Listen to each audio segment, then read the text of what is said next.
Hi everyone, welcome back to my channel, That Carnivore Life. I'm Emily and I am so glad to have you here. Thank you so much for the comments you've all been leaving, for the subscriptions to my channels, the likes to my videos. I love your interaction and I really appreciate it. Thank you so much. Today I'm going to be talking about sugar and sugar-free sugar. Obviously, you know that because of the title of this vlog, but I just wanted to re-emphasize that.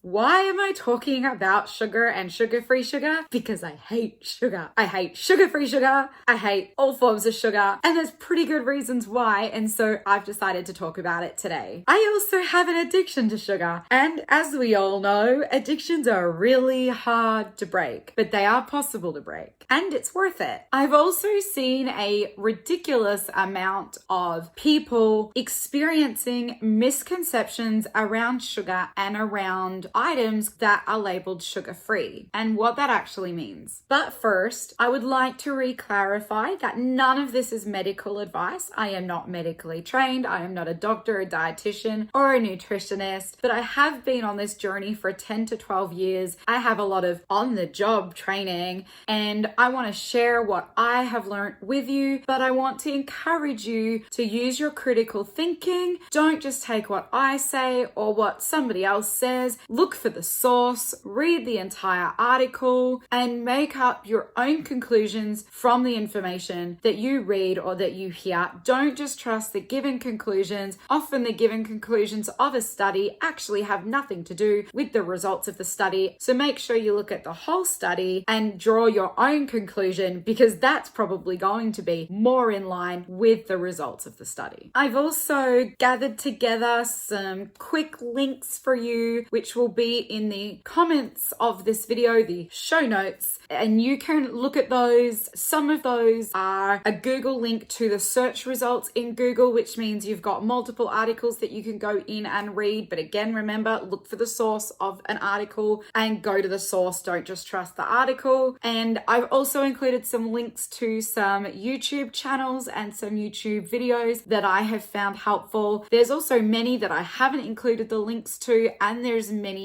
more. The possibilities on this topic for information that you can watch, listen to, or read is absolutely endless. Please do your own research. It will be well worth it. Many people agree that sugar is not good for our health, even if they continue to consume the sugar. What concerns me just as much, and to be honest, sometimes even more, is the amount of people who believe sugar-free is good for us and is better than sugar. That sugar-free is good for our health. I want to be really clear on something. Sugar-free is bad for our health. As in not good. As in sugar-free causes harm to our health. Even for diabetics. Now, I am not medically trained, as I mentioned earlier. I say this about diabetes based off snippets of information I have heard while listening and watching Dr. Ken Berry, who is a trained MD, a PCP for over 20 years now. This is his specialty. So please check out his YouTube channel. You can search the word diabetes. You will come up with so many different videos that you can watch for information around diabetes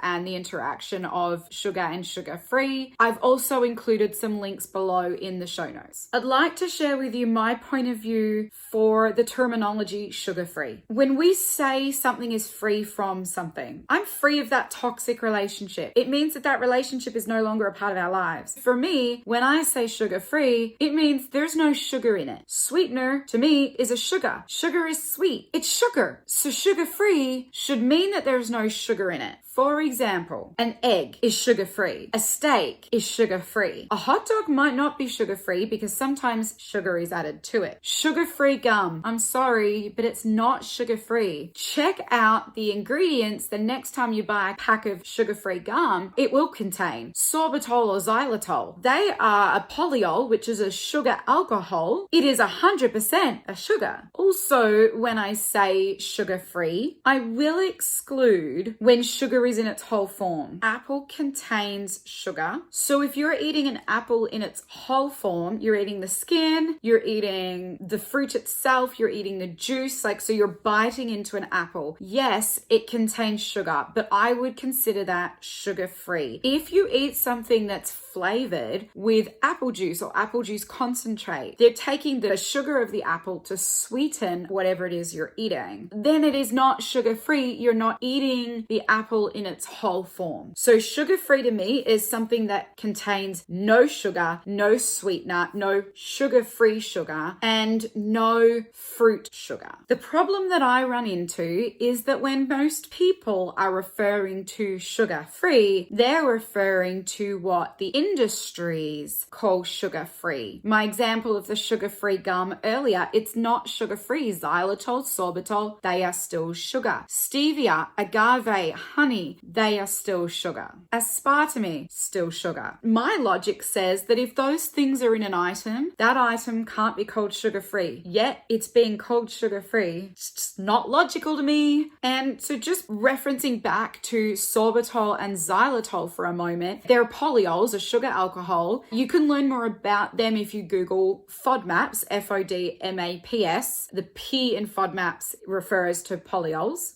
FODMAPs cause irritability in sensitive stomachs. You've probably heard of the acronym IBS, Irritable Bowel Syndrome. And it is now widely known that FODMAPs cause that irritability, and a low to no FODMAP diet will control those IBS symptoms. I do talk more about FODMAPs in one of my previous blogs. I've linked it below in the show notes, so you can easily find it. I first noticed the effect of sugar and sugar-free on my health 12 years ago, and for the last 10 years have been on a journey to improve my health when I found Carnivore 18 months ago. And I've had such fantastic results with Carnivore that is what I'm using to heal my body and restore my health. 12 years ago, I was drinking diet and sugar-free drinks, Diet Coke, for example, thinking that I was doing my body a good service, that I was helping it, that I was leading my body towards health. I specifically remember having incredibly bad headaches. I don't remember all of the symptoms that I experienced, but I was overweight and I had really bad headaches. I was going to a gym and I hired a personal trainer, and that personal trainer told me to cut out all of the sugar-free drinks, all of the diet drinks, obviously to not go back to regular Coke, but to drink water, sparkling water, that kind of thing, not to be having the sugar or sugar-free or diet drinks. 3 days after doing this, my headaches disappeared completely. It didn't matter if it was aspartame, stevia, or sorbitol. They all caused issues. I would have a glass of a diet drink, I would have a headache. That's how I knew it was actually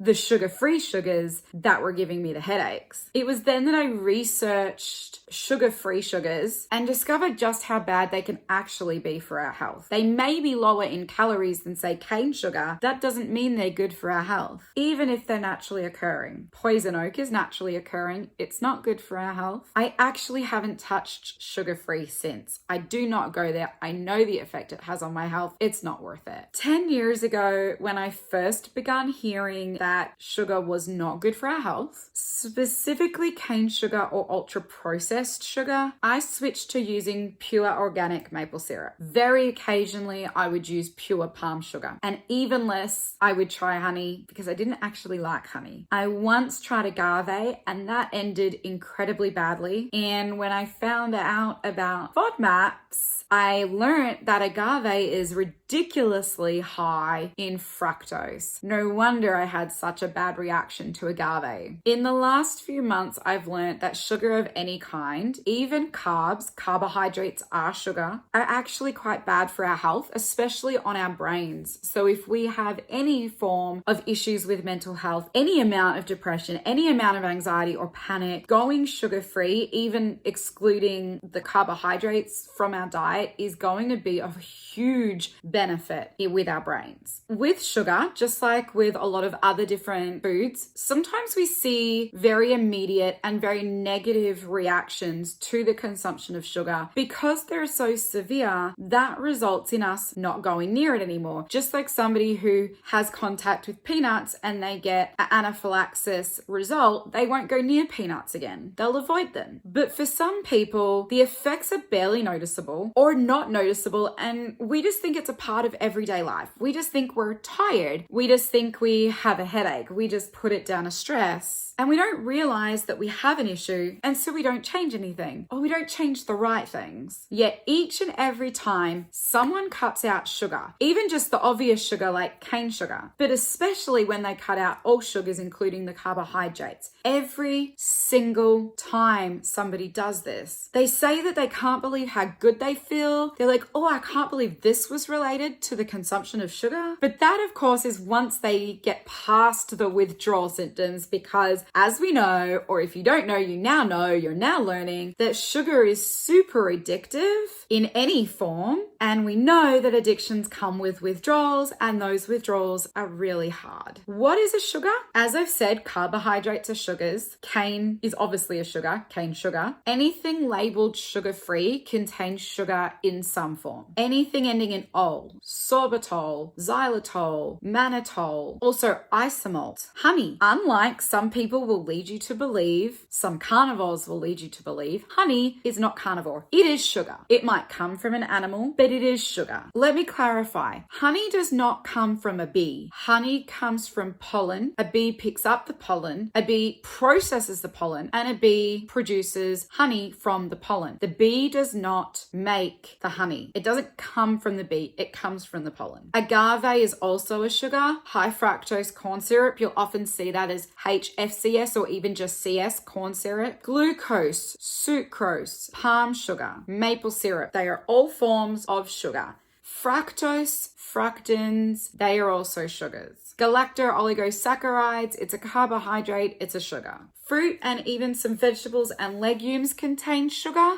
FODMAPs explains that. I would like to clarify, sugar of any kind, even the sugars called sugar-free, even the lower calorie sweeteners, they're not good for our bodies. They wreak havoc on our bodies and cause harm. That's why I'm choosing to talk about them today. They're also incredibly addictive, more addictive than cocaine. There are proven medical studies of this. I haven't got the links of those below, so please go research it yourselves. It is very interesting and very enlightening. What am I doing about sugar in my own life? I've chosen to stop eating sugar of any kind. I haven't perfectly stopped. I do really, really good, and then once or twice a week, I have some sugar. I'll tell you what, I regret it every single time. Sometimes I even go 3 weeks before I have a little bit of sugar, and I regret it because then I have to go through the withdrawals all over again, and they're rough. Like, they're really rough. But I do have a goal to cut out sugar completely and long term, like the rest of my life, I would prefer to cut out sugar for. Just like somebody who's an alcoholic and they cut out alcohol, it's not just for a few months or for a few years, it's long term, it's for life. That's my intention. And I am well on the way to being sugar-free, considering that I'm sometimes only having it once or twice a week and sometimes only once in a 3-week period. So I'm very, very close to being completely carnivore consistently. I want to encourage you to go completely sugar-free, including the carbohydrates, for at least 30 days. If you can do 45 days or 60 days, it will be better. It will give you a better picture of what being sugar-free is like for your health. These withdrawals that you will go through, some people call it the keto flu. The keto flu is simply withdrawals. They're pretty intense, usually, and they can go for around 3 weeks. If that happens and you're only doing 30 days, that gives you 1 week to see what life being sugar-free is like after you've finally got through the withdrawals. So if you can do 45 or 60 days, it is a benefit to you to see the whole picture and to see that really clearly. Also, don't be afraid to use some Tylenol to help you get through the withdrawals. Take a nice warm bath, get out in some fresh air, like treat yourself kind because withdrawals can be really rough. And if you can actually go carnivore, that's going to be even better and probably going to be easier than just cutting out sugar and carbohydrates. I could go into way more detail, but I'll leave it at that. You might not be ready to eat animal only, but I do want to say that eating carnivore is a really powerful way to take care of your health. Carnivore is not a weight loss diet. Although many do lose weight on carnivore, some people actually put weight on